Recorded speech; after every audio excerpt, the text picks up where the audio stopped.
günün mübarek, ömür boyu gülsün yüzün.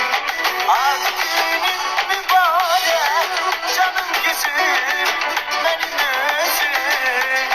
Şad günün mübarek, ömür boyu gülsün yüzün.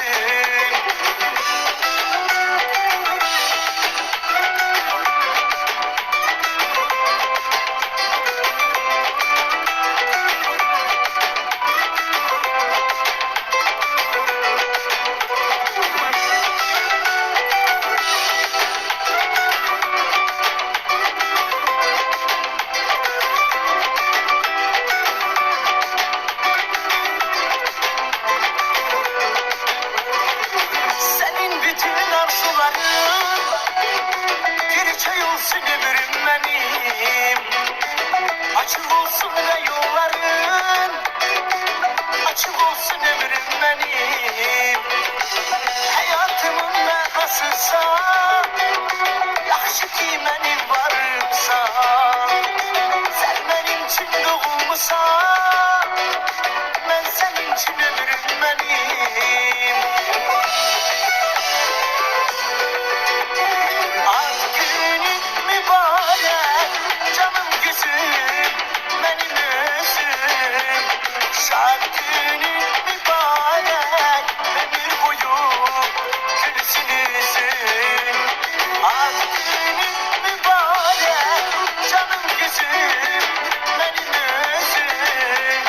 Şad günün mübarek, ömür boyu gülsün yüzün. Днем рождения тебя, милая, любимая. С днем рождения тебя, милая, любимая. С днем рождения тебя, милая, любимая. С днем рождения тебя, милая, любимая. Sürpriz, ben geldim doğum gününü kutlamaya. İyi ki doğdun, iyi ki varsın, doğum günün kutlu olsun papatya. Nice mutlu yıllar diliyorum sana.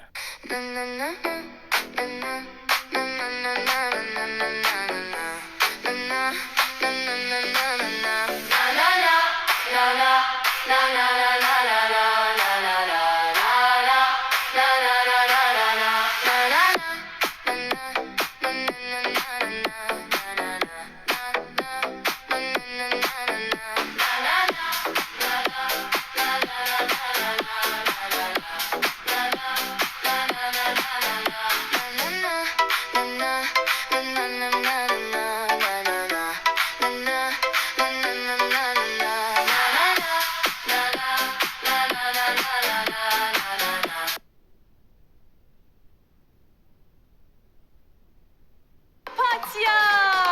Sen huzursun, sakinliksin, neşesin, etkinliklerin kraliçesisin. Gülüşünle dünyayı güzelleştirirsin. İyi ki doğdun canım papatyam.